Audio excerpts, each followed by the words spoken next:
నుంచి ఆంధ్రప్రదేశ్లో మరో 62 అన్నా క్యాంటీన్లు ప్రజలకు అందుబాటులోకి రానున్నాయి. ఈ నేపథ్యంలో ముఖ్యమంత్రి చంద్రబాబు నాయుడు పల్నాడు జిల్లా ధరణికోటలో ఒక క్యాంటీన్ను అధికారికంగా ప్రారంభించనున్నారు. ఈ కార్యక్రమం అనంతరం ఆయన అక్కడి పేదలతో కలిసి భోజనం చేస్తారు. ఈ కొత్త క్యాంటీన్ల ప్రారంభంలో రాష్ట్ర వ్యాప్తంగా అన్నా క్యాంటీన్ల మొత్తం సంఖ్య 269కి చేరుకుంది. పేదలకు తక్కువ ధరకే నాణ్యమైన రుచికరమైన ఆహారాన్ని అందించడమే ప్రభుత్వ లక్ష్యంలో భాగంగా ఈ క్యాంటీన్ల విస్తరణ ప్రక్రియ వేగంగా కొనసాగుతోంది.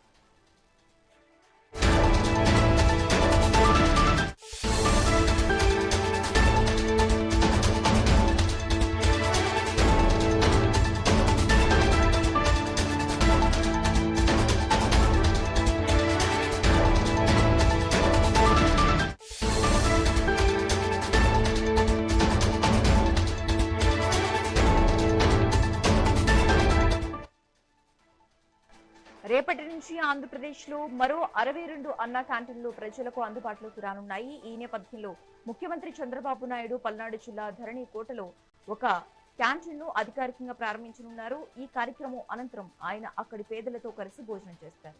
ఈ కొత్త క్యాంటీన్ల ప్రారంభంలో రాష్ట్ర వ్యాప్తంగా అన్న క్యాంటీన్ల మొత్తం సంఖ్య 269కి చేరుకుంది. పేదలకు తక్కువ ధరకే నాణ్యమైన రుచికరమైన ఆహారాన్ని అందించడమే ప్రభుత్వ లక్ష్యంలో భాగంగా ఈ అన్నా క్యాంటీన్ల విస్తరణ ప్రక్రియ వేగంగా కొనసాగుతోంది.